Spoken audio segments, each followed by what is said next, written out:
میرے دل میں ایک دفعہ خیال آیا تھا، جس وقت ابو جہل حضرت سمیہ اور حضرت یاسر کے ساتھ یہ سلوک کر رہا تھا، کم سے کم 30 ورنہ میرے اندازے میں 40 اشخاص، 40 مسلمان مکے میں موجود تھے۔ میرے دل میں اچانک ایک خیال آیا، کیا یہ بے غیرت تھے، بے حمیت تھے؟ انہوں نے اپنی بہن کو چھڑایا نہیں؟ انہوں نے حضرت یاسر ان کے دینی بھائی ہیں، محمد کے غلام ہیں، ان کی حمایت میں کچھ تو کرتے، بلوا کرتے، کچھ شور کرتے، ہنگامہ کرتے، چھڑا کر لے جاتے، کیوں نہیں کیا؟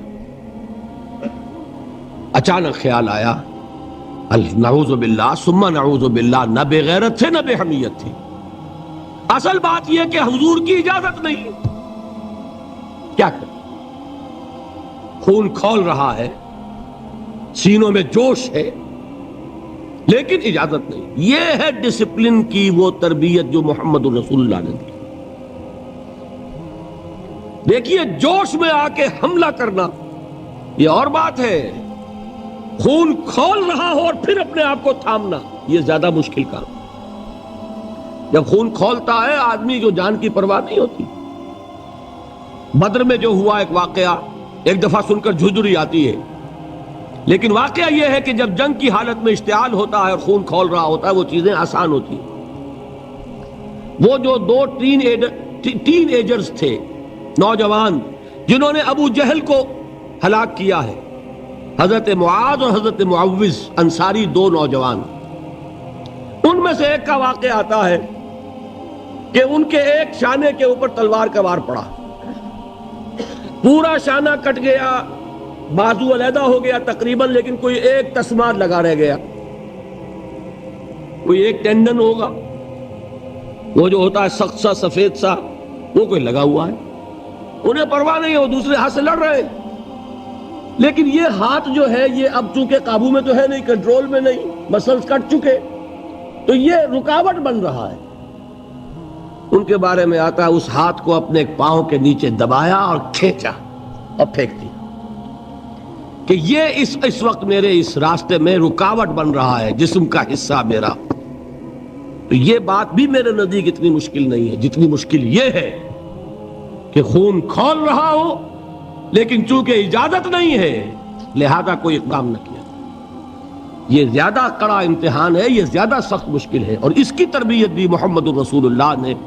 ویسے میں نے 12 برس کہا ہے لیکن 8 برس کہنا چاہیے، اس لیے کہ مکی دور کے 12 سالوں میں سے 4 سال جو ہے وہ صرف زبانی کلامی ایذا تھی، اور اس کا بھی ہدف تھے صرف حضور۔ وہ جو میں نے بتایا پاگل ہے، مجنوں ہے، شاعر ہے، ساحر ہے، ایک عجمی غلام اپنے گھر میں رکھا ہوا ہے، اس سے ڈکٹیشن لیتے رہتے ہیں، آ کے ہم پر دھوس جماتے ہیں، مجھ پر وحی نازل ہوئی ہے۔ یہ سب کچھ ہوا 4 برس تک، لیکن ہوا صرف حضور کے ساتھ کہ انہیں ڈی مورلائز کر دو، ان کی ہمت ختم ہو جائے، خود بخود یہ بات بیٹھ جائے گی بتاشے کی طرح۔ لیکن جب انہوں نے دیکھا کہ نہ محمد بدل ہوئے صلی اللہ علیہ وسلم، نہ ان کے ساتھی بدل ہوئے، یہ تو دعوت پھیل رہی ہے، ہمارے نوجوان جو ہے اب ان کے حلقے میں شامل ہو رہے ہیں، ہمارے اپنے لختے جگر، ہمارے اپنے چشم و چراغ، کون تھے مصعب بن عمیر، کون تھے عثمان غنی، کون تھے سعد ابن ابی وقاص، قریش کے اعلیٰ گھرانوں کے چشم و چراغ نوجوان، وہ آ رہے ہیں محمد کے ہاتھ پر بیعت کر رہے ہیں، اسلام لا رہے ہیں صلی اللہ علیہ وسلم۔ انہوں نے دیکھا یہ ہمارے غلاموں میں بھی یہ آگ پھیل گئی، یہ تو سمجھیے کہ بارود کے اندر آگ لگ رہی ہے۔ یہ ابھی تک تو قانے تھے جو ظلم ہم کر رہے تھے اس پر، لیکن ان کے اندر اگر یہ ایمان اور اسلام کی دعوت اور تحریک ان میں پھیل گئی تو ہمارا اقتدار اور ہمارا یہ پورا نظام جو ہے یہ چوپٹ ہو جائے گا۔ یہ ہے وہ چیز جو میں نے کل آپ کو اقبال کا مصرع پڑھا سنایا تھا کہ نظام کہنا کے پاس بانو یہ مارز انقلاب میں ہے، beware of the revolution that is coming, لہذا اپنی پوری قوتوں کو جمع کرو اور کچل دو انہیں، مارو انہیں۔ یہ کام شروع ہوا ہے سن 5 سے، بلکہ 4 کہنا چاہیے، 4 سے لے کر 12 تک 8 برس اس کو کہتے ہیں پرسیکیوشن، فزیکل پرسیکیوشن، تشدد، مار پیٹ، جلانا، دہتے ہوئے انگاروں پر لٹانا، فاقے رکھنا، بھوکے رکھنا، ان کو ڈال دی گئی زنجیریں، گھروں میں بند کر دیا گیا نوجوانوں کو۔ حضرت عثمان کو چچا نے ان کے ایک چٹائی کے اندر لپیٹا اور دھونی دے دی، دم گھٹ رہا ہے، جان نکل رہی۔ حضرت مصعب بن عمیر رضی اللہ تعالی عنہ، وہ نوجوان 200 درہم کا جوڑا ان کا سل کر آتا تھا شام سے تیار ہو کر، لباس معطر ہوتا تھا، جدھر سے نکل گیا پوری گلی جو ہے وہ معطر ہو گئی، انگلیاں اٹھ رہی ہیں، وہ جا رہا ہے مصعب، یہ خوشبو اس کی ہے۔ اس مصعب کے ساتھ کیا سلوک کیا؟ باپ تو مر چکا تھا، ماں نے پالا تھا، دولت بہت چھوڑ کر گیا تھا باپ، لہذا ماں نے بڑے ناز و نام میں پالا، بڑے لاڈ پیار میں، 200 درہم کا جوڑا تیار ہو رہا۔ لیکن یہ کہ آپ کو معلوم ہے عرب کے اس معاشرے میں عورت کی کوئی حیثیت نہیں تھی، ماں کا اختیار نہیں تھا، چچا تھا اب سربراہ خاندان کا۔ چچا نے کہا مصعب، اگر تم نے اپنے باپ کا دین چھوڑ دیا ہے تو باپ کی دولت پر بھی تمہارا کوئی حق نہیں ہے، نکل جاؤ گھر سے۔ اس نے یہ سوچا تھا کہ مصعب کے ہوش ٹھکانے آ جائیں گے، دن میں تارے نظر آ جائیں گے، ناز و نام میں پلا ہوا گھر سے نکل کے جائے گا کہاں، یہ سارا نشہ جو ہے توحید کا یہ حیران ہو جائے گا۔ حضرت مصعب کا جواب بالکل برعکس تھا، اچھا ٹھیک ہے چچا جان، میں گھر چھوڑتا ہوں۔ وہی بات جو کبھی کہی تھی ابراہیم نے، باپ نے کیا کہا تھا؟ واجرنی ملیہ، جاؤ چلے جاؤ، دفع ہو جاؤ میری نگاہوں سے۔ حضرت ابراہیم نے کیا جواب دیا تھا؟ سلام علیک ساستغفر لک ربی انہ کان بی حفیہ۔ اچھا ابا جان، آپ کا حکم یہی ہے تو میں چلتا ہوں، آپ پر سلامتی ہو، میرا رب مجھ پر بڑا مہربان ہے، میں اس سے آپ کے لیے استغفار کروں گا، چل دیے۔ یہی جو ہے حضرت ابراہیمی کی نسل ہے نا قریش۔ آج ابراہیم کے ایک بیٹے کے ساتھ وہی معاملہ ہو رہا ہے، مصعب کے ساتھ، اور مصعب چلنے کے لیے تیار ہو گئے۔ چچا نے سوچا، میں سمجھتا تھا کہ ہوش ٹھکانے آ جائیں گے، یہ تو تیار ہو گیا نکلنے کے لیے۔ غصے میں آ کے اگلی بات کہی، یہ کپڑے جو پہنے ہوئے تم نے یہ بھی اسی مشرک باپ کی کمائی کے ہیں، اتارو ان کو۔ وہی کپڑے اتارے، مادر زاد برہنہ گھر سے نکالے گئے۔ ماں کے پاس پہنچے، ماں نے آنکھوں پر ہاتھ رکھے، مصعب کیا ہوا؟ کہ ماں سے کہتے ہیں کہ ماں میں موحد ہو گیا ہوں، اور وہاں سے گئے، پھر حضور کی خدمت میں کپڑے کہیں سے مانگے ہوں گے۔ یہ مصعب ہیں 200 درہم کا جوڑا پہننے والے۔ جب حضور پر مدینے کے 12 افراد ایمان لائے تھے، بیعت عقبہ اولیٰ ہوئی، انہوں نے کہا کہ حضور ہمیں کوئی شخص اپنا ایسا شاگرد دیجئے جو ہمیں قرآن پڑھا سکے۔ حضور نے حکم دیا مصعب جاؤ، اب مدینے جاؤ، یثرب جاؤ، یثرب والوں کو قرآن پڑھاؤ، انہیں تبلیغ کرو۔ مصعب گئے ہیں وہاں، 1 سال کی کمائی 75 افراد لا کر حضور کے جھولی میں اگلے سال ڈال دیے کہ حضور یہ میری 1 سال کی کمائی ہے۔ 72 مرد 3 عورتیں، انہوں نے وہ بیعت کی تھی، بیعت عقبہ ثانیہ، جس کے الفاظ کل میں نے آپ کو سنائے تھے۔ بایعنا رسول اللہ صلی اللہ علیہ وسلم علی السمع والطاعت فی العسر والیسر والمنشط والمکرہ وعلی اثرۃ علینا وعلی لا ننازع الامر اہلہ وعلی ان نقول بالحق اینما کنا لا نخاف فی اللہ لومۃ لائم۔ یہ 72 مرد تھے مدینے کے جنہوں نے یہ بیعت کی۔ پھر انہوں نے ریکویسٹ کی کہ حضور اب آپ ہمارے ہاں تشریف لائیے، ہم اگر یہ مکے والے وہاں حملہ کریں گے تو ہم آپ کی حفاظت کریں گے جیسے کہ اپنے اہل و عیال کی کرتے ہیں۔ بہرحال وہ مصعب بن عمیر ہیں جو غزوہ احد میں شہید ہوئے، اور جب شہید ہوئے تو ان کے جسم پر صرف ایک چادر تھی۔ ایک بات تو یہ نوٹ کیجئے، موضوع سے ذرا بات تھوڑی ادھر ادھر جا رہی ہے، لیکن یہی چیزیں ہیں اصل میں کہ جو ہمارے دلوں کو منور کرنے والی ہیں نور ایمان سے۔ وہ علم بردار تھے غزوہ احد میں، جھنڈا مسلمانوں کا ان کے پاس تھا۔ ایک ہاتھ پر، ایک شانے پر وار پڑا، ہاتھ کٹ گیا، دوسرے سے تھاما، دوسرے پہ کٹ گیا، اب دونوں حصوں کے بچے ہوئے ٹکڑوں سے جھنڈے کو تھاما، گرنے نہیں دیا، یہاں تک کہ شہید ہو گئے۔ گرے ہیں تو جھنڈا گرا ہے۔ شکل میں حضور سے بہت مشابہ تھے، خبر اڑ گئی کہ محمد شہید ہو گئے صلی اللہ علیہ وسلم۔ یہ مصعب بن عمیر کا واقعہ ہے۔ جب ان کو اب دفن کرنے کا وقت آیا، اور شہید کے لیے کفن جو ہے اس کا وہی لباس ہوتا ہے جو شہادت کے وقت ہو، حضور کے سامنے ایک پرابلم پیش کیا گیا. حضور مصعب کے جسم پر تو ایک چادر تھی اور وہ چادر بھی اتنی چھوٹی ہے، یعنی 2 گز کی چادر بھی نہیں ہے. اس سے اگر سر ڈھانپتے ہیں مصعب کا تو پیر کھل جاتے ہیں، پیر ڈھانپتے ہیں تو سر کھلتا ہے. کیا کریں؟ حضور نے فرمایا سر ڈھانپ دو چادر سے اور پیروں پر گھاس ڈال دو. یہ آخری لباس ہے جو محمد کے اس دیوانے کو اس دنیا سے رخصت ہوتے ہوئے ملا ہے، جس کا 200 درہم کا جوڑا چلتا تھا. یہ ہے صبر. برداشت کیا کہ نہیں کیا؟ تو یہ جان لیجئے میں جو بات فلسفے کی سمجھانا چاہتا تھا وہ یہ جو پیسیو ریزسٹنس ہے 8 سال جو رہی ہے کہ تمہیں ماریں، تمہیں تکلیفیں پہنچائیں، تم پر جو بھی آئے جھیلو، برداشت کرو، تمہیں ہاتھ اٹھانے کی اجازت نہیں. اصل میں انقلابی عمل میں یہ بہت فیصلہ کن چیز ہے.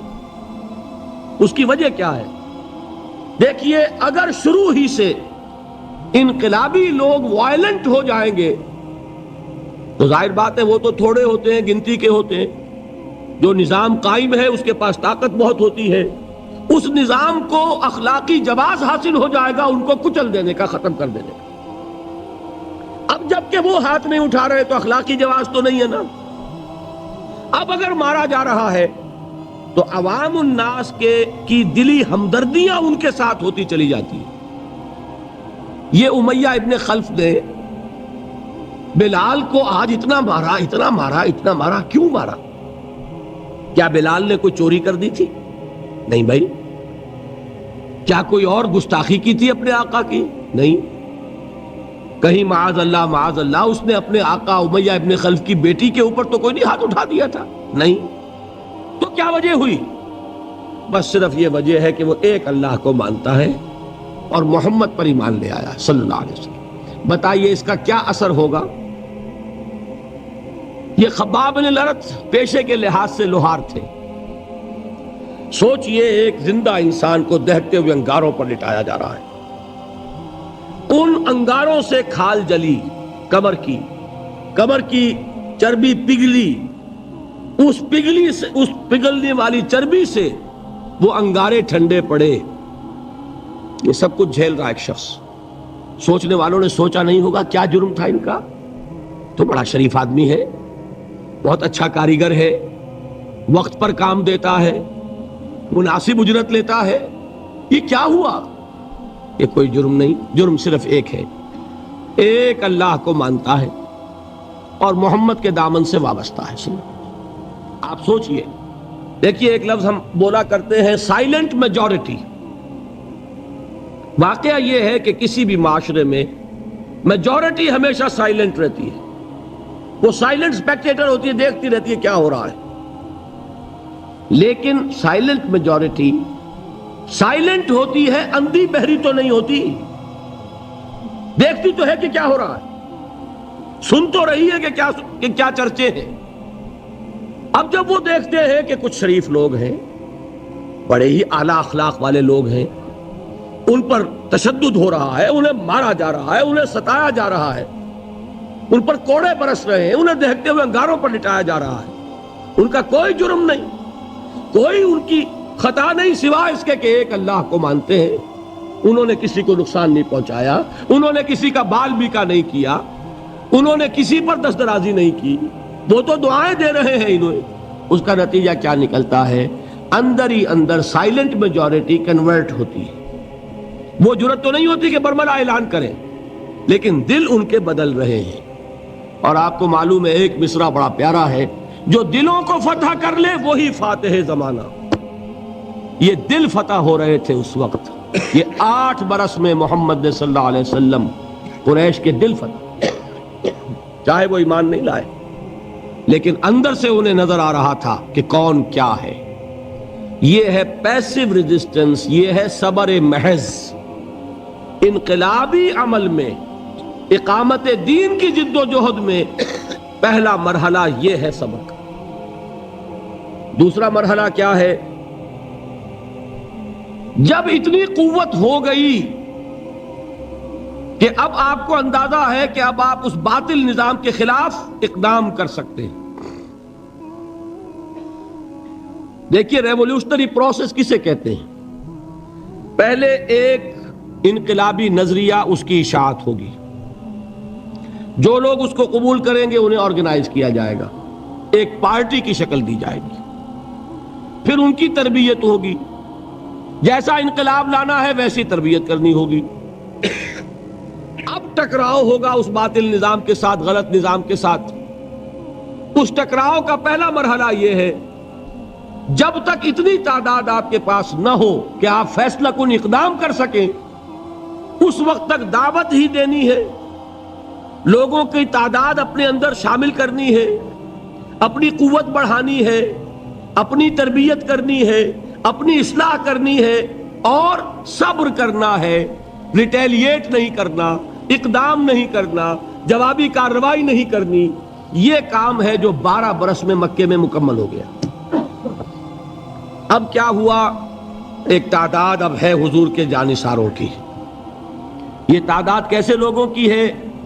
ڈیووٹڈ، ڈیڈیکیٹڈ، اپنی زندگیاں وقف کیے ہوئے لوگ، ہر طرح کے امتحان سے گزر چکے، بھٹیوں میں سے نکل چکے، تربیت ہو چکی، منظم ایسے ہیں کہ جو حضور کا حکم ہے اس پر عمل پیرا ہے۔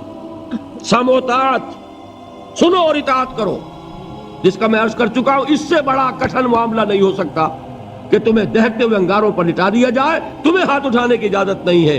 اس پر بھی پورے اترے صحابہ کرام، کسی نے ریٹیلیٹ نہیں کیا۔ اب معلوم ہوا، اور اللہ نے ایک جگہ عطا فرما دی مدینہ منورہ، کہ وہاں حضور کو تمکن عطا فرما دیا، بیس مل گیا اب انقلابی عمل میں اقدام کا۔ بیس بھی ہے مدینہ، طاقت بھی ہے صحابہ کرام کی۔ اب اقدام ہوا۔ اقدام کیا تھا؟ نبی اکرم صلی اللہ علیہ وسلم نے مدینے پہنچنے کے بعد، اور یہ نوٹ کر لیجئے، سورہ حج کی ایک آیت ہے، اذن للذین یقاتلون بانہم ظلموا وان اللہ علی نصرہم لقدیر۔ آج سے اجازت دی جا رہی ہے ان لوگوں کو جن پر ظلم و ستم کے پہاڑ توڑے گئے۔ ابھی تک حکم تھا ہاتھ بندے رکھو، آج سے ہاتھ کھول دیے۔ یو کین ریٹیلیٹ، تم بدلہ لے سکتے ہو، جوابی کارروائی کر سکتے ہو۔ یہ آیت نازل ہوئی، حضرت عبداللہ ابن عباس کی یہ رائے ہے کہ یہ آیت نازل ہوئی ہے دوران سفر ہجرت، جب حضور مکے سے مدینے تشریف لے جا رہے تھے۔ یہ آیت نازل ہوئی، یہ گویا کہ ٹرننگ پوائنٹ ہے کہ اب تک تو تمہیں حکم یہ تھا کہ چاہے تمہارے جسم کے ٹکڑے اڑا دیے جائیں، تم کوئی جوابی کارروائی نہیں کر سکتے۔ اب وہ حکم بدل گیا، اب تم اقدام کرو، جوابی کارروائی کرو۔ حضور نے کیا کیا اس کو سمجھ لیجئے، یہ سیرت کا بہت اہم باب ہے اور نگلیکٹڈ ہے، توجہ نہیں ہوئی اس پر۔ واقعات موجود ہیں سیرت کی کتابوں میں، ان واقعات کی اہمیت کیا ہے، ان سے کیا نتیجہ نکلتا ہے، اس پر زیادہ توجہ نہیں ہوئی۔ حضور نے مدینے پہنچ کر 6 مہینے تو کوئی اقدام نہیں کیا، اپنی پوزیشن کو کنسولیڈیٹ کیا۔ 3 اہم کام کیے، مسجد نبوی کی تعمیر کے ایک مرکز وجود میں آ جائے، وہی اب آپ کی تربیت گاہ ہے، وہی خانقاہ ہے، وہی گورنمنٹ ہاؤس ہے، وہی درسگاہ ہے، اصحاب صفہ ہے، حضور صلی اللہ علیہ وسلم ہے، نماز با جماعت ہے، خطبہ جمعہ ہے، تو خانقاہ بھی وہی، تربیت گاہ بھی وہی، درسگاہ بھی وہی، گورنمنٹ ہاؤس بھی وہی۔ دوسرا کام کیا کیا؟ جو یہودی قبائل تھے ان کو جکڑ لیا، معاہدوں میں معاہدے کر لیے، تاکہ مدینے کے ڈیفنس کے لیے جوائنٹ ڈیفنس، اگر مدینے پر حملہ ہوگا طے ہو گیا کہ مل جل کر ڈیفینڈ کریں گے۔ یہ ایک بہت بڑا اقدام ہے۔ یہ تو آپ جو مستشرقین ہیں ان کی اگر کتابیں پڑھیں، Muhammad at Mecca, Muhammad at Medina by Montgomery Watt, تو آپ کو پتا چلے گا کہ کیا کیا تعریفیں لوگوں نے کی ہیں کہ یہ کس قدر اہم اقدام تھا اور کتنی دور بینی اور پیش بندی کا معاملہ کیا تھا محمد رسول اللہ نے۔ تیسرا کام کیا کیا؟ مواخات مہاجرین اور انصار کو جوڑ کر ایک وحدت بنانا۔ آپ کو معلوم ہے اس کی تاریخ میں کوئی مثال نہیں ہے. ایک انصاری ایک مہاجر بھائی ہو گئے تو لوگوں نے گھر تقسیم کر دیے, دکانیں تقسیم کر دی, کاروبار بانٹ دیے.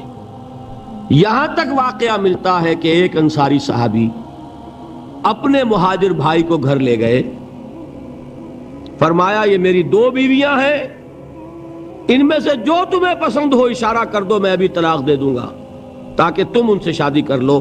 میں یہ برداشت کرنے کو تیار نہیں کہ میرے گھر میں 2 بیویاں ہوں اور میرے بھائی کا گھر جو ہے وہ آباد نہ ہو. کوئی مغالطہ آپ کو نہ ہو جائے, کوئی غلط دلیل اس سے آپ نہ لیں. اس وقت تک پردے کا حکم نہیں آیا تھا, پردے کا حکم بعد میں آیا, وہ سن 5 میں آیا, 6 میں آیا, سورہ نور میں, سورہ احزاب میں. یہ تو 5 اور 6 کی صورتیں ہیں.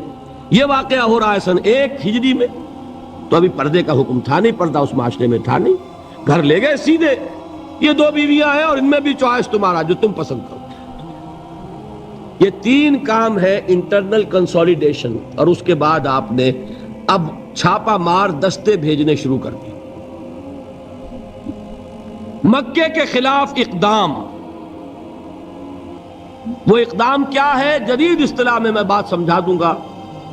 2 کام, political isolation of Quraysh and economic blockade of Mecca. حضور تشریف لے گئے, ایک قبیلے سے آپ نے معاہدہ کر لیا. وہ قبیلہ یا تو پہلے حلیف تھا قریش کا, اب حلیف ہو گیا محمد کا صلی اللہ علیہ وسلم. قریش کی آئسولیشن ہو رہی ہے اور حضور کی قوت بڑھ رہی ہے. یا یہ کہ ان کا بھی معاہدہ ہو گیا, ان کا بھی ہو گیا, تو نیوٹرل تو ہو گیا نا. یہ ہے پولیٹیکل آئسولیشن آف قریش. اور اکنامک بلاکیڈ کیا ہے؟ قریش کا کیا تھا ذریعہ معاش؟ تجارت. تجارتی قافلے کہاں جاتے تھے؟ شام.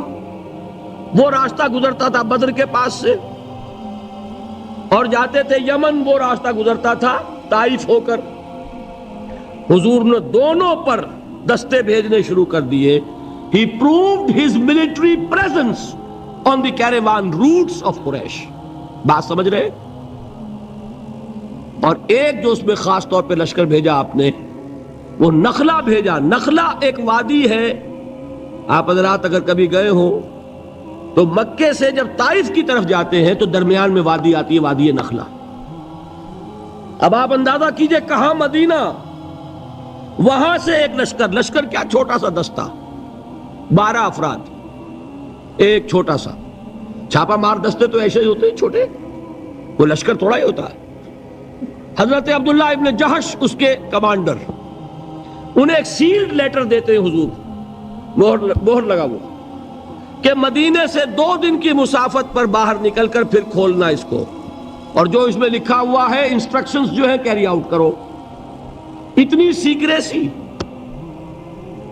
جب وہ نکلے 2 دن کے فاصلے پہ باہر چلے گئے, کھولا, لکھا ہے وادی نخلا میں قیام کرو اور وہاں جا کر قریش کی نقل و حرکت پر نگاہ رکھو اور ہمیں اطلاع دیتے رہو.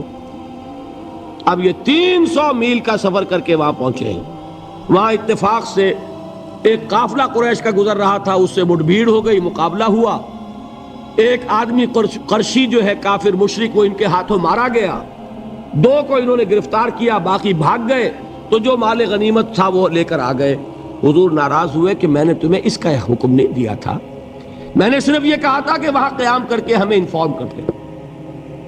لیکن یہ بات ریکارڈ پر آ جانی چاہیے کہ ہجرت کے بعد پہلا قتل جو ہوا مسلمانوں کے ہاتھوں ایک مشرک کا ہوا. یہ تھی جس نے مکے میں آگ لگا دی. اتنی جرت ہو گئی محمد کی صلی اللہ علیہ وسلم. ادھر سے وہ ابو سفیان لے کر گئے ہوئے تھے قافلہ, تجارتی قافلہ, وہ واپس آ رہا تھا. اس کی طرف سے ایک پیغام پہنچ گیا کہ میرے قافلے کو خطرہ ہے محمد کے آدمیوں سے صلی اللہ علیہ وسلم, لہذا فوراً کوئی انتظام کرو مدد کا.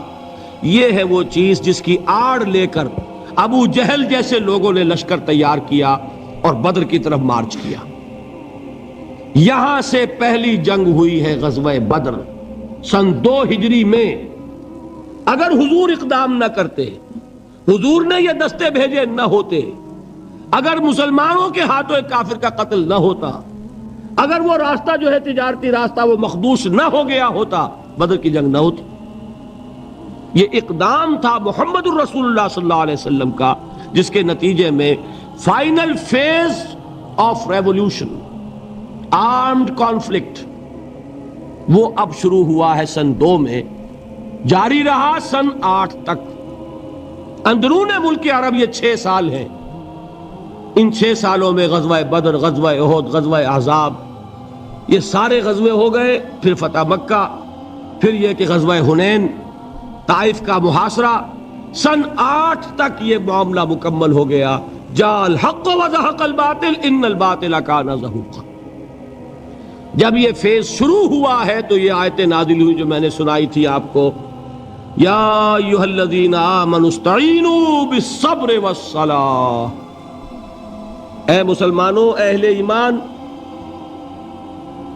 مدد حاصل کرو، اب جو نیا فیز شروع ہو چکا ہے تمہاری جد و جہد کا۔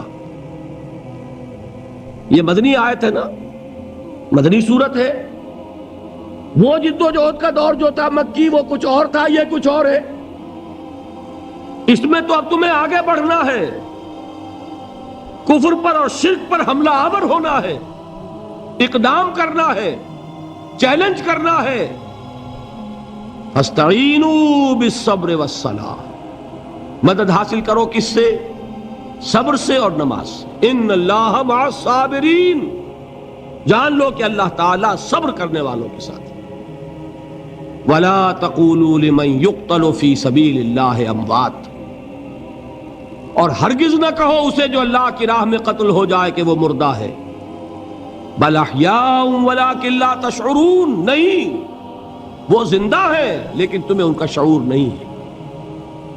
اور سنیے، اب یہ آیت اہم ترین ہے صبر کے موضوع پر۔ وَلَنَبْلُوَنَّكُمْ بِشَيْءٍ مِّنَ الْخَوْفِ وَالْجُوعِ وَنَقْصٍ مِّنَ الْأَمْوَالِ وَالْأَنفُسِ وَالثَّمَرَاتِ وَبَشِّرِ الصَّابِرِينَ، اور دیکھو ہم تمہیں آزمائیں گے۔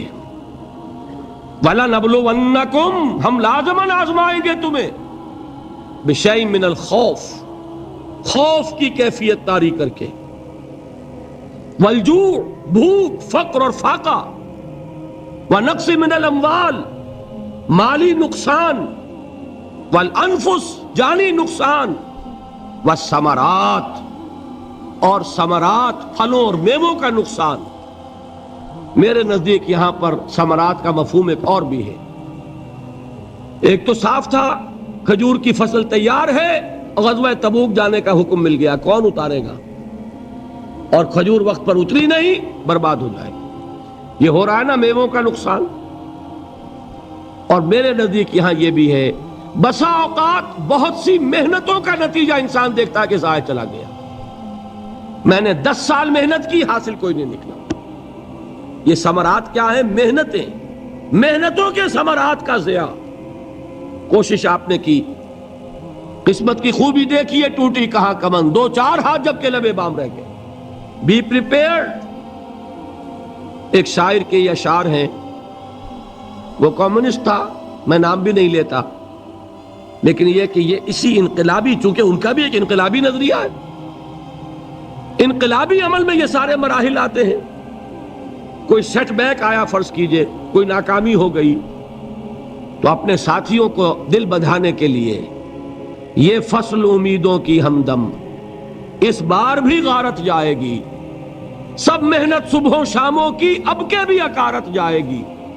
میرے نزدیک یہ ثمرات کا جو لفظ یہاں آیا ہے، وَنَقْصٍ مِّنَ الْأَمْوَالِ وَالْأَنفُسِ وَالثَّمَرَاتِ، سب محنت صبحوں شاموں کی اب کے بھی اکارت جائے گی۔ دھرتی کے کونوں کھدروں میں پھر اپنے لہو کی کھاد بھرو، پھر مٹی سینچو اشکوں سے، پھر اگلی رت کی فکر کرو، پھر اگلی رت کی فکر کرو، جب پھر ایک بار اجڑنا ہے۔ ایک فصل پکی تو بھر پایا، تب تک تو یہی کچھ کرنا ہے۔ ایک مقصد ہے سامنے، انقلاب برپا کرنا ہے۔ ایک کوشش ناکام ہو جائے کوئی پرواہ نہیں، نیکسٹ، پھر تیار رہو ناکامی کے لیے، ایسا نہ ہو جو انگریزی میں کہتے ہیں hope for the best but be prepared for the worst. ایسا نہ ہو کہ دوسری مرتبہ ناکام ہو کے بددل ہو جاؤ, تمہاری ہمتیں جواب دے جائیں. نہیں, پہلے سے تیار رہو کہ دوسری مرتبہ بھی ناکامی آئے تو آئے, لیکن جب تک کہ کامیابی حاصل نہیں ہوتی ہمیں یہ کام کیے چلے جائیں. دیکھیے سیرت میں آیا کہ نہیں یہ واقعہ. بدر میں مسلمانوں کو فتح ہوئی تو احد میں زک پہنچی کہ نہیں؟ 70 صحابہ شہید ہوئے کہ نہیں؟ اگر ان کی ہمتیں جواب دے جاتی تو گاڑی کیسے چلتی آگے؟ تو فرمایا وَلَنَبْلُوَنَّكُمْ بِشَيْءٍ مِّنَ الْخَوْفِ وَالْجُوعِ وَنَقْصٍ مِّنَ الْأَمْوَالِ وَالْأَنفُسِ وَالثَّمَرَاتِ. ہم تمہیں لازم آزمائیں گے خوف کی کیفیت سے, فقر و فاقے کی کیفیت سے, بھوک سے, جان کے نقصان سے, مال کے نقصان سے, محنتوں کے حاصل کے ضائع ہو جانے سے. وَبَشِّرِ الصَّابِرِينَ, اور اے نبی بشارت دیجئے صبر کرنے والوں کو. الَّذِينَ إِذَا أَصَابَتْهُمْ مُصِيبَةٌ, وہ کہ جب ان پر کوئی تکلیف آئے, کوئی مصیبت آئے, کوئی آزمائش آئے, قالوا انا للہ و انا الیہ راجعون, وہ یہ کہیں کہ ہم اللہ ہی کے ہیں, اللہ ہی کی طرف لوٹ جانا ہے. یہ وہی انداز ہے جو میں نے فارسی کا شعر سنایا تھا آپ کو کہ سرے تسلیم خم ہے جو مزاج یار میں آئے. وہ ہمارا مولا ہے, ہمارا آقا ہے, اگر اسے یہی منظور ہے تو ہمیں بھی یہی منظور ہے. میں نے تسلیم و رضا کی بات کی تھی نا, آپ کو کچھ شعر سنائے تھے. ایک شعر اور سنیے, اور یہ کس کا ہے؟ محمد علی جوہر کا. ایک مرتبہ جیل گئے, ان کی ایک بیٹی جوان بیمار ہوئی, فوت ہو گئی. باہر چھوڑا انگریز نے, جاؤ بھائی دفن کر دو بیٹی کو. دوسری مرتبہ جیل گئے, دوسری جوان بیٹی اسی مرض میں مبتلا ہوئی. اب یہ جیل میں ہے, خبر پہنچی کہ دوسری بیٹی کے اوپر بھی اسی مرض کا حملہ ہوا ہے. ایک نظم لکھی ہے جس کا آخری شعر یہ ہے, تیری صحت ہمیں منظور ہے لیکن اس کو نہیں منظور تو پھر ہم کو بھی منظور نہیں. یہ ہے, جب تک یہ کیفیت نہ ہو اس میدان میں آدمی ثابت قدم نہیں رہ سکتا کہ میرے رب کو اگر یہ منظور ہے تو یہی مجھے منظور ہے, اور تیری صحت ہمیں چاہیے تو ضرور, لیکن ہمارے رب کو منظور نہیں تو ہمیں بھی منظور. راضی برضائے رب. وَبَشِّرِ الصَّابِرِينَ الَّذِينَ إِذَا أَصَابَتْهُمْ مُصِيبَةٌ قَالُوا إِنَّا لِلَّهِ وَإِنَّا إِلَيْهِ رَاجِعُونَ.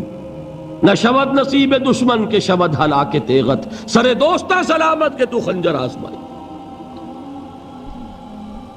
اولئک علیہم صلوات من ربہم ورحمہ, یہی ہے وہ لوگ جن پر ان کے رب کی طرف سے عنایتیں ہیں اور رحمتیں ہیں. وَأُولَئِكَ هُمُ الْمُهْتَدُونَ, اور یہی ہے وہ لوگ جو کامیاب ہونے والے ہیں, ہدایت پانے والے, ہدایت یافتہ. اسی سورہ بقرہ میں ذرا آگے چل کر, یہ تو ہے 20واں رکوع, 19واں رکوع, 21ویں رکوع کی پہلی آیت ہے, لَيْسَ الْبِرَّ أَن تُوَلُّوا وُجُوهَكُمْ قِبَلَ الْمَشْرِقِ وَالْمَغْرِبِ وَلَكِنَّ الْبِرَّ مَنْ آمَنَ بِاللَّهِ وَالْيَوْمِ الْآخِرِ وَالْمَلَائِكَةِ وَالْكِتَابِ وَالنَّبِيِّينَ وَآتَى المال على حبه ذوي القربى واليتامى والمساكين وابن السبيل والسائلين وفي الرقاب وأقام الصلاة وآتى الزكاة والموفون بعهدهم إذا عاهدوا والصابرين في البأساء والضراء وحين البأس. اب یہ آیت جو ہے سورۃ العصر میں جو مضامین آئے تھے سارے اس میں موجود ہیں. وہاں ایمان کا لفظ آیا, یہاں 5 ایمانیات کی تفصیل آ گئی, اعمال کی تفصیل آئی, اور آخری بات وہاں کیا ہے؟ وَتَوَاصَوْا بِالصَّبْرِ, اور یہاں کیا ہے؟ وَالصَّابِرِينَ فِي الْبَأْسَاءِ وَالضَّرَّاءِ وَحِينَ الْبَأْسِ, اور صبر کرنے والے. اصل نیکی ان کی ہے جو صبر کریں. کس میں؟ جنگ کے وقت. ذرائے, بأسائے, بأسا کہتے ہیں فقر اور فاقہ. واحد آئے گا باس تو اس کے معنی جنگ, اور باسا جمع میں آئے گا تو فاقہ, فقر, بھوک. اور ذرائے جسمانی تکلیف, ضرر, جسمانی تکلیفوں میں صبر کرنے والے, فقر اور فاقے میں صبر کرنے والے, اور جنگ کے وقت صبر کرنے والے. اولئک الذین صدقوا واولئک هم المتقون. یہ ہیں وہ لوگ جو صبر کرنے والے ہیں، یہ ہیں جو سچے ہیں، جو اپنے دعوے میں نیکی کے اور ایمان کے صادق ہیں، اور یہی وہ لوگ ہیں جو متقی. اگلی سورت ہے سورہ آل عمران، اس میں 2 لفظ آئے ہیں آخری آیت، یا ایھا الذین آمنوا اصبروا وصابروا ورابطوا واتقوا اللہ لعلکم تفلحون. دیکھیے یہاں صبر اور صابر جو تعلق جہد اور جہاد کا ہے وہی ہے صبر اور مصابرت. صبر ایک طرفہ عمل ہے، آپ جھیل رہے ہیں، برداشت کر رہے ہیں. صبر علی المعصیہ، صبر علی الطاعہ، صبر علی الابتلاء، یہ سب کیا ہے؟ صبر. اور مصابرت کیا ہے؟ صبر کا صبر سے مقابلہ. یہ سورہ آل عمران اب وقت نہیں ہے، میں آپ کو سناتا اللہ تعالیٰ نے کیسے کیسے مسلمانوں سے کہا، مسلمانوں تمہیں زک پہنچی ہے تو انہیں بھی تو پہنچی تھی. ان کے 70 نہیں مارے گئے تھے بدر میں؟ ان کے حوصلے جو ہیں وہ تو پست نہیں ہوئے، وہ اگلے سال آ گئے تم پر چڑھائی کر کے. تم کیوں اتنا برا مان رہے ہو؟ تمہارے دل اتنے زخمی کیوں ہو گئے؟ تمہیں تکلیف پہنچتی ہے تو انہیں بھی پہنچتی ہے. اپنی غیرت جو ہے ہمیں ذرا اس کا جائزہ لینا چاہیے. لوگ باطل نظریات کے لیے کتنی قربانیاں دے رہے ہیں، لوگ باطل چیزوں کے فروغ کے لیے کتنی محنتیں کر رہے ہیں. جیسا کہ میں نے ابھی کہا تھا، اسی غیرت کو چیلنج کرنے کے لیے، ذرا آپ کی حمیت دینی کو جوش دلانے کے لیے، قادیانی نوجوان کتنی تعداد میں اپنے آپ کو دین کے لیے وقف کرتا ہے، اور آپ کتنے نوجوان ہیں جو اپنے آپ کو دین کے لیے وقف کرتے ہیں، اور ہوں وہ کھاتے پیتے گھرانوں کے لوگ. یہ نہیں ہے کہ اگر کوئی اور کام نہیں کر سکتا تو پھر یہ ہے کہ وہ دین کے کام میں لگ جائے. باصلاحیت لوگ، کھاتے پیتے لوگ، ذہنی استعداد رکھنے والے لوگ، اونچے گھرانوں کے لوگ، وہ وقف کریں اپنے آپ کو دین کے لیے. اس کے بغیر کیسے باہر آ جائے گی، کیسے رونق آ جائے گی؟ تو دنیا میں باطل نظریات والے جو ہیں، یہ بات کہی گئی ہے، مسلمانوں تم اگر توحید کے لیے لڑ رہے ہو، دیکھتے نہیں ابو جہل کو، اس نے گردن کٹوائی ہے شرک کے لیے، شرک کے لیے گردن کٹوائے، اور تم توحید کے لیے گردن کٹوانے کو تیار نہ ہو. اس نے گردن کٹوائی کہ نہیں کٹوائی؟ اور کس طرح کٹوائی ہے؟ جو کہ بڑا متکبر قسم کا، فرعون قسم کا شخص تھا. جب گردن کاٹنے لگے تو کہتا ہے ذرا نیچے سے کاٹنا، تاکہ جب تم نیزے کے اوپر چڑھاؤ میرے سر کو تو اونچا نظر آئے، معلوم ہو سردار کا سر. وہ بدبخت مرتے ہوئے بھی جو اس کی یہ کیفیت تھی نا، اس کو ذہن میں رکھیے. تو یہ لوگوں نے قربانیاں دی، جانیں دی. تو فرمایا اگر تم ان سے زیادہ قربانی نہیں دو گے، جو نوٹ کر لیجئے اس کو، مجرد اگر حق کو غالب کرنا اللہ کے ذمے ہو تو آنے واحد میں غالب کر دے گا، تمہیں تکلیف ہی دینے کی ضرورت نہیں. سمجھ رہے؟ کیا اللہ کے مقابلے میں کوئی باطل کی طاقت ٹھہر سکتی ہے؟ یہ تمہارے ایمان کا امتحان ہے، یہ تمہارے خلوص کی آزمائش ہے، یہ تمہارے امتحان کا ثبوت درکار ہے کہ اللہ تعالیٰ دیکھنا چاہتا ہے تم اس کے لیے اپنی جانیں قربان کرنے کو تیار ہو کہ نہیں، تم اس کے لیے تن من دھن لگانے کو تیار ہو کہ نہیں.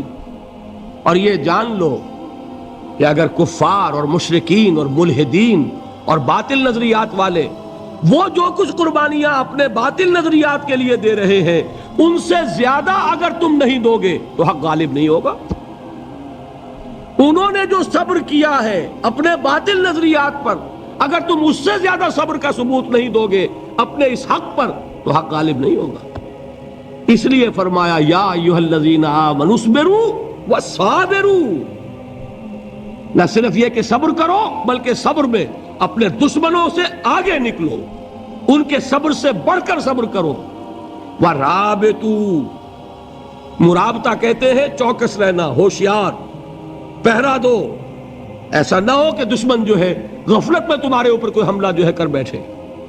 وَاتَّقُوا اللَّهَ، اور اللہ کا تقوی اختیار کرو، لعلکم تفلحون، تاکہ تم فلاح پاؤ. یہ ہے حضرات تواصوا بالصبر. میں نے عرض کیا تھا ہر جگہ پر آپ کو چوٹی کی بات صبر ملے گا. آیت الکرسی، آیت البر جو میں نے آپ کو سنائی آخر میں، والصابرین فی الباساء والضراء وحین الباس. حامیم السجدہ، وما یلقاها الا الذین صبروا وما یلقاها الا ذو حظ عظیم. اس کے بغیر تو نہیں ہوگا. تھوڑ دلے لوگ، کم ہمت لوگ، عزیمت نہ رکھتے ہو، حوصلہ نہ رکھتے ہو، برداشت نہ رکھتے ہو، تحمل نہ کر سکیں، لالچ سے ڈگمگا جائیں. دیکھیے یہ بھی میں نے چونکہ بات کہی تھی، سن لیجئے سیرت سے. حضور صلی اللہ علیہ وسلم کے بارے میں جب مکے کے سرداروں کو یہ یقین ہو گیا کہ تشدد ہمارا فیل ہو گیا ہے، نہ محمد بدل ہوئے نہ ان کے ساتھی صلی اللہ علیہ وسلم ورضی اللہ تعالی عنہم اجمعین، تو انہوں نے دوسرا پاسا پھینکا. پہلا پاسا کیا تھا؟ استہزاء، تمسخر، مذاق، ڈیمورلائز کرو، نروس بریک ڈاؤن کرو، ان کا بیٹھ جائیں گے پتاشے کی طرح. معلوم ہوا نہیں ہے تو کھڑے رہے. تو دوسرا وار، مارو، ستاؤ، تکلیفیں دو، بھوکا مارو، دہکتے ہوئے انگاروں پر لٹاؤ، ان کو ہلاک کرو. معلوم ہوا یہ حربہ بھی ناکام ہو گیا. ایک آدمی واپس نہیں پھرا. ایک شخص کو بھی ہم اپنے اس تمام پرسیکیوشن سے نہ توحید سے ہٹا سکے، نہ محمد سے برگشتہ کر سکے صلی اللہ علیہ وسلم. بلکہ مرض بڑھتا گیا جوں جوں دوا کی. ان کے اعتبار سے تو مرض تھا نہیں کہ وہ تو بات آگے بڑھ رہی. ہم نے جتنا دبایا، وہ جو کہا ہے کہ اتنا ہی یہ ابھرے گا جتنا کہ دبا دیں گے، تو ہمارا دباؤ جو ہے وہ ناکام ہو گیا. تو تیسرا بار آیا تھا. وہ کیا تھا؟ سفارت آئی ابو طالب کے پاس. دیکھو ابو طالب، تمہارا بھتیجا جو ہے وہ ہمارے معبودوں کو باطل ٹھہرا رہا ہے، ہم تنگ آ چکے ہیں. اگر تو اسے بادشاہت چاہیے، اگرچہ ہم کسی بادشاہت کے عادی نہیں ہیں، لیکن ہم اسے اپنا بادشاہ بھی مان لیں گے. اگر اسے دولت چاہیے، وہ اشارہ کرے، ہم سیم و زر کے انبار اس کے قدموں میں لگا دیں گے. اور کہیں نکاح کرنا چاہے اشارہ کر دے، جس اونچے سے اونچے گھرانے میں وہ چاہے گا قریش کے، ہم اس کی شادی کر دیں گے. تینوں ہی لالچ ہے نا دنیا میں. ویسے تو زر، زن، زمین، آپ کے ہاں یہ تین زے مشہور ہیں. زر، زن، زمین. زمین کو اقتدار سمجھ لیجئے، قوت سمجھ لیجئے، دبدبا سمجھ لیجئے. زن، زر اور حکومت، تینوں پیشکشیں انہوں نے کی. دیکھیے یہ ہوتے ہیں مرحلے تحریکوں کے لیے بہت ہی نازک. نبی کے لیے تو خیر کوئی امکان نہیں تھا. غیر نبی ہو تو سوچے گا نا، یہ بادشاہ بنا رہے ہیں، بادشاہ بنو، اس وقت تھوڑا سا کمپرومائز کر لو، پھر ہاتھ میں قوت آ جائے گی تو پھر سب ٹھیک کر لیں گے. اگرچہ کبھی ٹھیک نہیں ہوتا، وہ ٹھیک ہوتا ہے اسی پروسیس سے جو محمد الرسول اللہ نے اختیار کیا. یہ تمام ٹیمپٹیشنز ہوتی ہیں، راستے سے بھٹکانے کی کوشش، کہ دباؤ سے نہیں مانے تو یہ لالچ جو ہے یہ انہیں ہٹائے. کیا جواب تھا حضور کا صلی اللہ علیہ وسلم؟ چچا نے جب بات کی ہے، انہیں براہ راست تو حضور سے بات کرنے کی ضرورت نہیں ہوئی تھی، ابو طالب کے واسطے سے بات کی.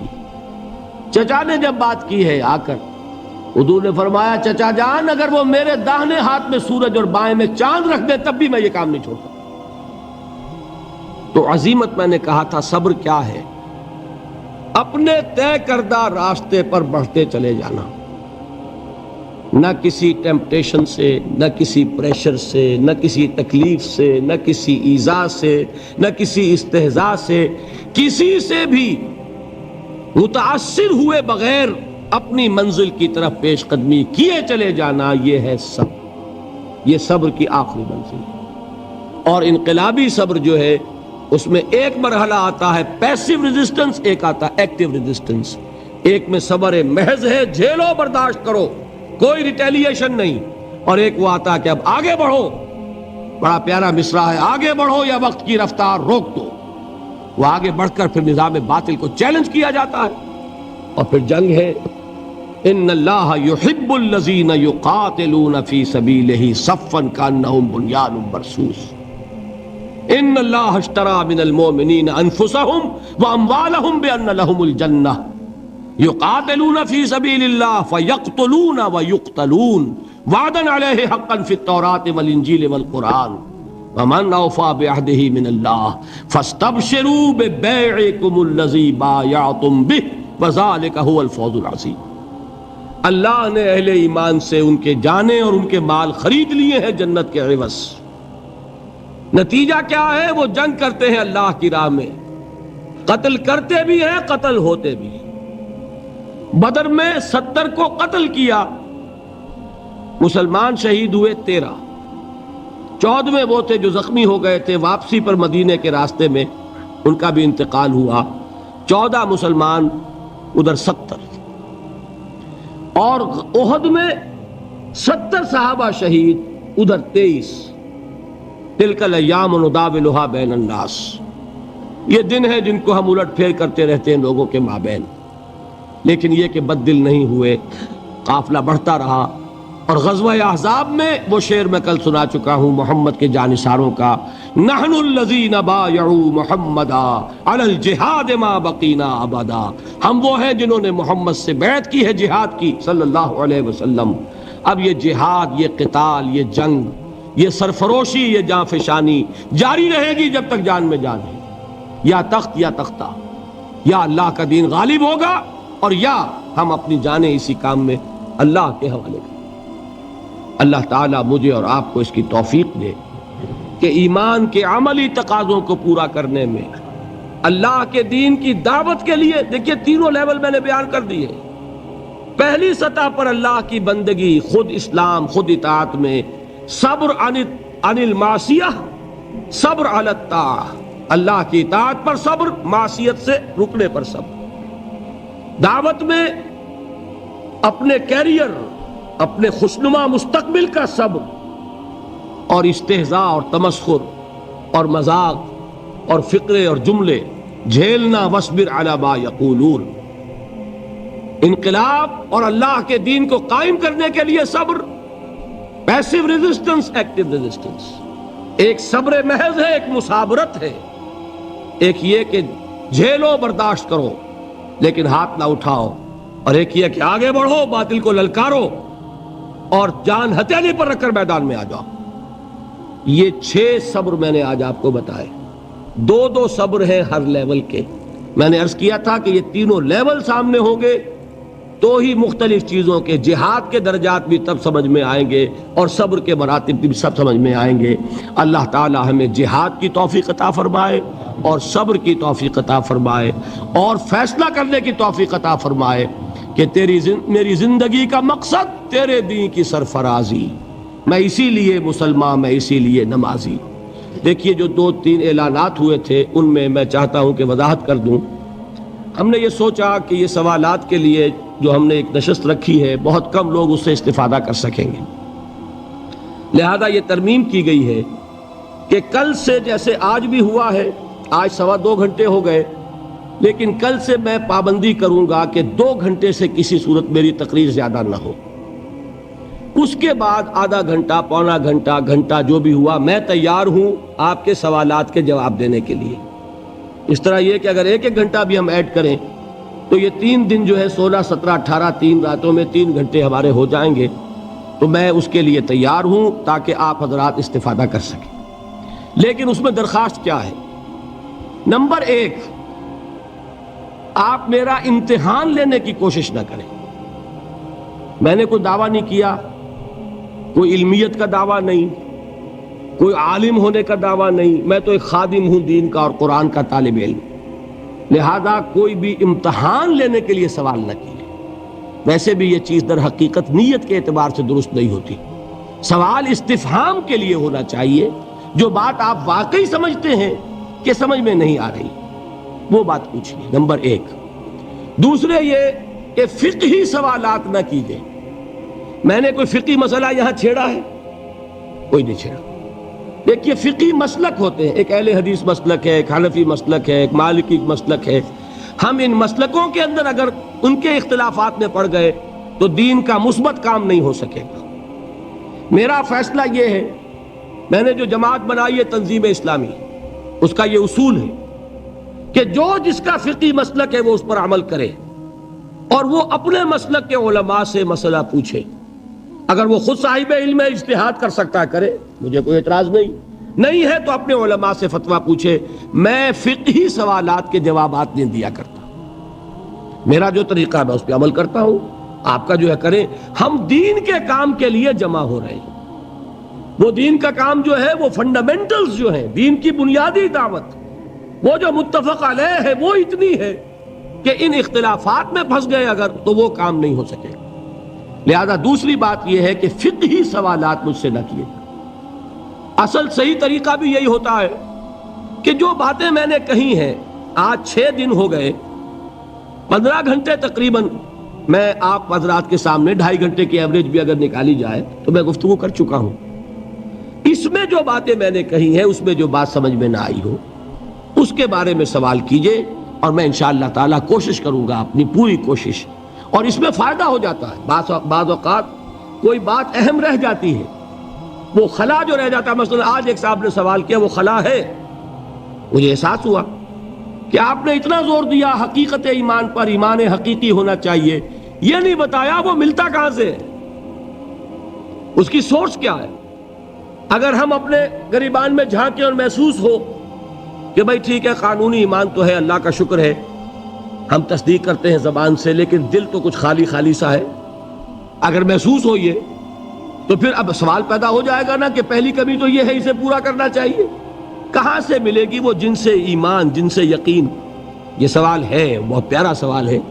میں نے اس وقت بھی کہا تھا کہ وہاں پر اگر یہ بات ہو تو سب حضرات کے سامنے آ جائے گی۔ اس طرح کے سوالات جو مفید ہوں، جس سے میری گفتگوؤں کے جو خلا ہے وہ پر ہو جائے اور اس سے بات اور واضح ہو جائے، تو یہ تو در حقیقت مفید ہوں گے، اور ہمارے اس مقصد کو جس کے تحت یہ محنت میں کر رہا ہوں، یہاں کے منتظمین نے کی ہے، جو محنت آپ کر رہے ہیں اپنے آرام کی قربانی دے کر، تو اس محنت کا جو مقصد ہے اس کے اعتبار سے ایسے سوال مفید ہوتے ہیں۔ لیکن خام خواہ کی بحث اور تمہیس، اور بعض اوقات اپنی لیاقت ظاہر کرنے کے لیے سوال کرنا، یا کسی کو زج کرنے کے لیے، کسی کو نیچا دکھانے کے لیے سوال کرنا، اللہ تعالیٰ ان فتنوں سے ہمیں اپنی حفاظت میں رکھے۔ پھر یہ کہ وہ سوالات کھڑے ہو کر اس طرح نہیں کیے جائیں گے۔ آج آپ حضرات باہر سے وہ چٹیں لے سکتے ہیں، ان پر اپنا نام، اپنا پتہ بھی لکھے، تاکہ بعد میں بھی آپ سے کوئی رابطہ اگر ہم کرنا چاہیں تو کریں۔